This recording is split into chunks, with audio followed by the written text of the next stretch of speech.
नमस्कार। कभी सोचा है कि एक नन्हा सा हरा पत्ता कैसे पूरे के पूरे ग्रह को जिंदा रखता है? आज हम उसी जादुई प्रक्रिया के राज खोलने वाले हैं, प्रकाश संश्लेषण। और यकीन मानिए, ये सिर्फ पौधों के खाना बनाने की कहानी नहीं है, ये हमारे, आपके, हम सबके वजूद की कहानी है। तो चलिए शुरू करते हैं। अच्छा, इससे पहले कि हम गहराइयों में उतरें, एक पल के लिए बस सोचिए।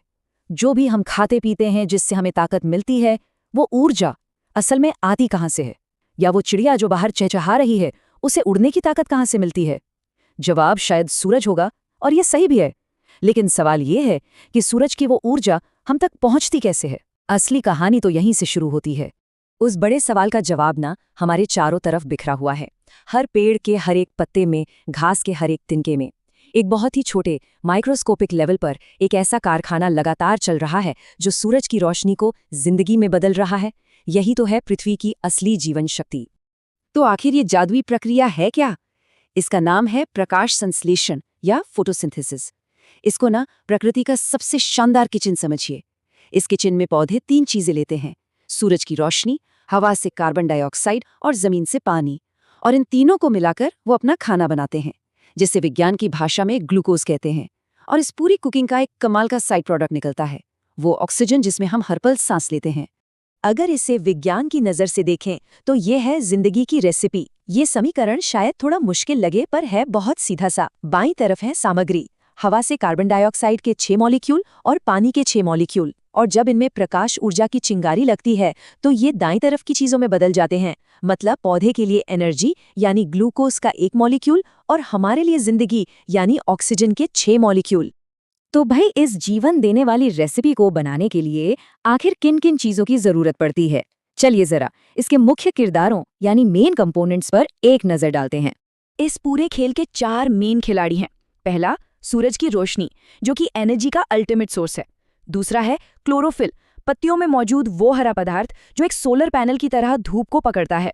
तीसरा है कार्बन डाइऑक्साइड, जिसे पौधे हवा से, समझिए कि सांस की तरह, अंदर लेते हैं। और चौथा है पानी, जिसे जड़ें जमीन से सोखती हैं। बस जब ये चारों एक साथ मिलते हैं तब जादू होता है। ठीक है, तो अब हमारे पास सारी सामग्री आ चुकी है। तो चलिए अब पौधे के इस छोटे से कारखाने यानी पत्ती के अंदर चलते हैं और देखते हैं कि ये सब मिलकर कुछ नया कैसे बनाते हैं। पत्ती के अंदर ना ये पूरा काम एक 2 स्टेप असेंबली लाइन की तरह होता है। पहले स्टेप में, जिसे लाइट डिपेंडेंट रिएक्शन कहते हैं, क्लोरोफिल सूरज की रोशनी को पकड़कर उसे छोटी छोटी रिचार्जेबल बैटरीज में स्टोर कर लेता है, जैसे कि एटीपी और एनएडीपी। फिर दूसरे स्टेप में, जिसे कैल्विन साइकिल कहते हैं, पौधा इन्हीं चार्ज की हुई बैटरीज का इस्तेमाल करके हवा से ली गई कार्बन डाइऑक्साइड को एक स्टेबल एनर्जी में बदल देता है, यानी चीनी या ग्लूकोज। बिल्कुल वैसे ही जैसे पहले बिजली बनाई और फिर उस बिजली से कोई मशीन चलाई। तो इस कुदरती कारखाने से आखिर वो कौन से शानदार प्रोडक्ट्स निकलते हैं, और वो हर जिंदा चीज के लिए इतने जरूरी क्यों हैं? चलिए अब इस पूरी प्रक्रिया के नतीजों पर गौर करते हैं। इस कमाल की प्रक्रिया से हमें 3 बेशकीमती तोहफे मिलते हैं। पहला, भोजन। डायनासोर के जमाने से लेकर आज तक पृथ्वी पर लगभग हर फूड चेन की शुरुआत इन्हीं पौधों से होती है। दूसरा, ऑक्सीजन। सीधी सी बात है, प्रकाश संश्लेषण के बिना सांस लेने के लिए हवा ही नहीं होती। और तीसरा, संतुलन। पौधे हमारे ग्रह के फेफड़ों की तरह काम करते हैं, हवा से फालतू कार्बन डाइऑक्साइड सोखकर हमारे क्लाइमेट को कंट्रोल करने में मदद करते हैं। वैसे जब हम प्रकाश संश्लेषण के बारे में सोचते हैं तो हमारे दिमाग में क्या आता है? घने जंगल, हरे भरे खेत, है ना?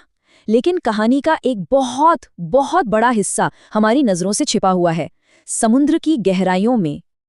अब जरा इस नंबर को देखिए, 50% से भी ज्यादा। ये हमारे ग्रह के बारे में एक ऐसी सच्चाई बताता है जिसे हम अक्सर नजरअंदाज कर देते हैं।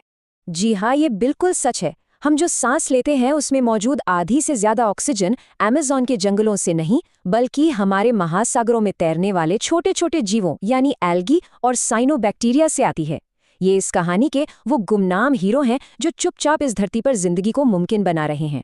इन्हीं सब वजहों से वैज्ञानिक इस बात पर एकमत हैं कि प्रकाश संश्लेषण पृथ्वी पर होने वाली सबसे जरूरी बायोकेमिकल प्रक्रिया है।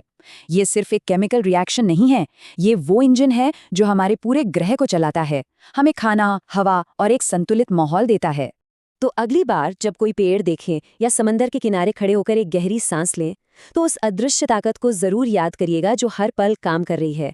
और ये हमें एक बहुत जरूरी सवाल पर लाकर छोड़ देता है, जब हम ये जानते हैं कि हमारा पूरा अस्तित्व इस शांत प्रक्रिया पर टिका है, तो क्या हम उन जंगलों और महासागरों को बचाने के लिए उतना कर रहे हैं जो इसे संभव बनाते हैं? ये एक ऐसा सवाल है जिस पर हम सभी को सोचना चाहिए।